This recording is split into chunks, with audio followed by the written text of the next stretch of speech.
Hello বন্ধুরা, কেমন আছো সবাই? আশা করি সবাই ভালো আছো। আমার চ্যানেল মম শন অ্যান্ড ফ্যামিলি ব্লগে সবাইকে স্বাগত জানাই। এই দেখো, এখন তালের সিজন, তোমরা সবাই জানো। দেখো, আমি তাল নিয়ে চলে এসেছি। দুটো তাল আছে আমার কাছে, এগুলো ভালোভাবে খোসাটা ছাড়িয়ে নেব। খোসাটা ছাড়িয়ে নিয়ে একেবারে গ্রাম্য পদ্ধতিতে ছোটোবেলা থেকে মা ঠাকুমাকে যেভাবে দেখেছি তালের কাত বের করতে, আমরাও ঠিক সেভাবেই বের করি। আমিও সেই পদ্ধতিটাই তোমাদের সাথে শেয়ার করছি। দেখো, আমার ছেলে ও খেলছে আমার কাছে বসে, একটা কৌটো পেয়েছে পুরনো, ওটা নিয়ে খেলা করছে। দেখো, বাড়ির চারপাশটা একবার দেখাচ্ছি তোমাদের।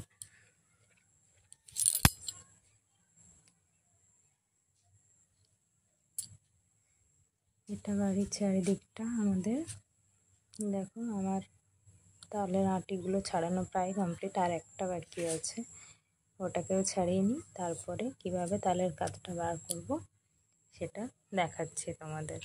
এই দেখো, ছেলে জল নিয়ে আর কৌটো নিয়ে খেলা করছে, বললেও কথা শুনছে না কিছুতেই। বাচ্চা তো কথা না শোনারই কথা, আর ও এমনিতেই ভীষণ দুষ্টুমি খুব করে। এই দেখ, এবারে তালের আটিটা আমার প্রায় ছাড়ানো কমপ্লিট হয়ে গেছে। এবার ওটার থেকে তালের কাতটাকে আলাদা করবো। এই দেখো, এটাকে ঝাঁঝরা বলে। এটা অনেক বড় সাইজের, এর থেকে ছোট হলেও হবে। যাদের কাছে ঝাঁঝরা নেই তারা গ্রেটার দিয়েও করতে পারো। আমার কাছে ঝাঁঝরাটাই সুবিধা মনে হয়, তাড়াতাড়ি হয়ে যায়, তাই আমি ঝাঁঝরাটাই নিয়েছি।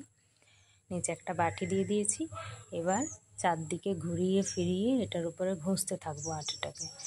বেশি সময় লাগে না, খুব তাড়াতাড়ির মধ্যেই সব তালের কাতটা বেরিয়ে আসবে, বেশ সুন্দরভাবে বেরিয়ে আসবে।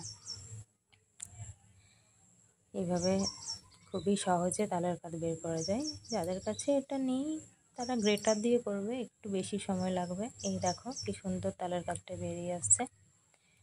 গ্রেটার দিয়ে টাইমটা একটু বেশি লাগে, তবুও গ্রেটার দিয়েও হবে। আর এটাতে কি পুরো তালের কাতটা পুরো জল না মিশিয়ে শুকনোটাই বেরিয়ে আসে। এই দেখো, ওই দুটো তাল থেকে আমার কতটা তালের কাত বেরিয়েছে। এটা দিয়ে পিঠে, লুচি, রুটি, ফুলুরি সব কিছুই বানানো যাবে। এরকম আরও মজার মজার ভিডিও পেতে আমার চ্যানেলকে সাবস্ক্রাইব করো, আমার ভিডিওকে লাইক করে আমার পাশে থেকো। তোমাদের আশীর্বাদ ছাড়া কিছুই সম্ভব নয় আমার।